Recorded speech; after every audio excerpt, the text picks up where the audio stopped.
Ano, dali, sabihin mo anong dumating. Dali natin, may papa. Kahit isa man lang dito sa tatlo ang yung mauser, then you have to Po dyan. move ahead immediately. Hindi yung makita. Lang ha. You have to Parcel daw siya guys. baka po Bawal! Bawal! Punit lang ang kinakana. na may nag-isip ng dagat o pagkakita ng cellphone. Oh. Content.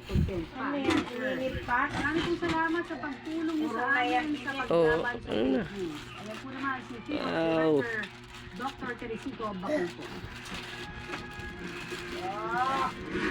Basahan, bagong ano ito. Update tayo sa panunumpan ni dating PNP Chief Rodolfo Aguilar Jr. bilang bagong special advisor at investigator ng Independent Commission for Infrastructure. May natobas Ano kaya pa to? si Joseph Oro. Joseph?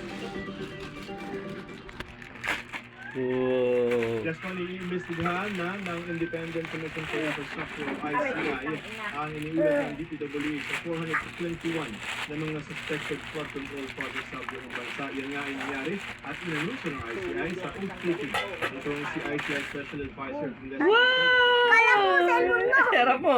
Sa ICI ang 400 Sabi mo wala kang charger. projects ay galing sa 250,000 na mga infrastructure projects sa buong bansa hanggang 2024. Try mo sa cellphone mo. 30,000 na mga flood control projects sa bilang na yan at 8,000 ang nababalidate na. Karamihan naman doon sa 421 na mga proyekto ay nasa Luzon na may 261 bagal. suspected flood projects.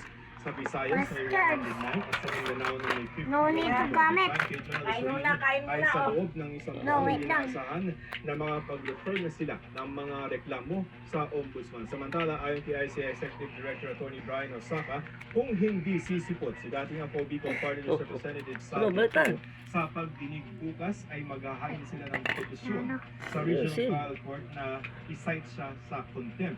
Kapag napagbigyan ng RTC ang petisyon ay maaaring lumabas ang korte ng arrest warrant laban dito. Narito ang pahayag ni Atty. Osaka. Yan.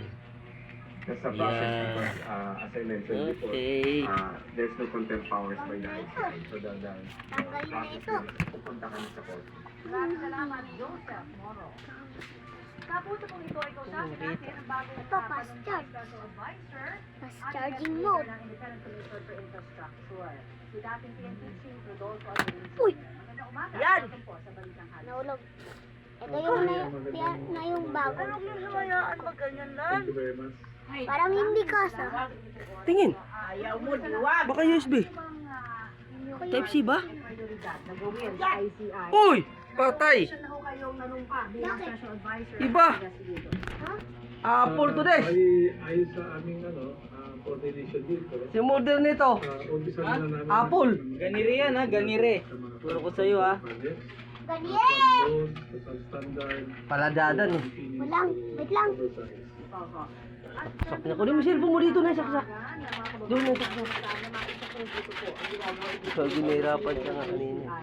Ano po ba? Ano ho ang personal Ano pa? na posisyon niyo tungkol po FD to Type-C. Di ba nala ko na? ano bang ginawa? Ba't puro dugo? Dugo dyan, dugo. Pagkain inunuin ng manok. Dito na!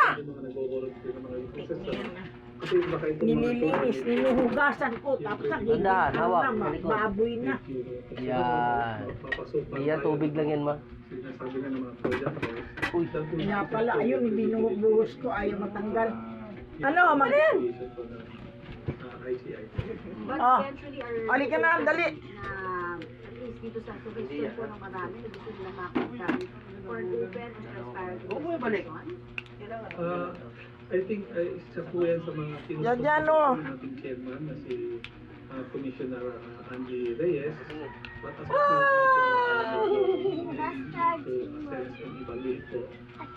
yun pong yun pong gagawin po Dito. natin, parang live stream. Yan na. Fast charging Abo ka na. dyan. Tinatanggap ko na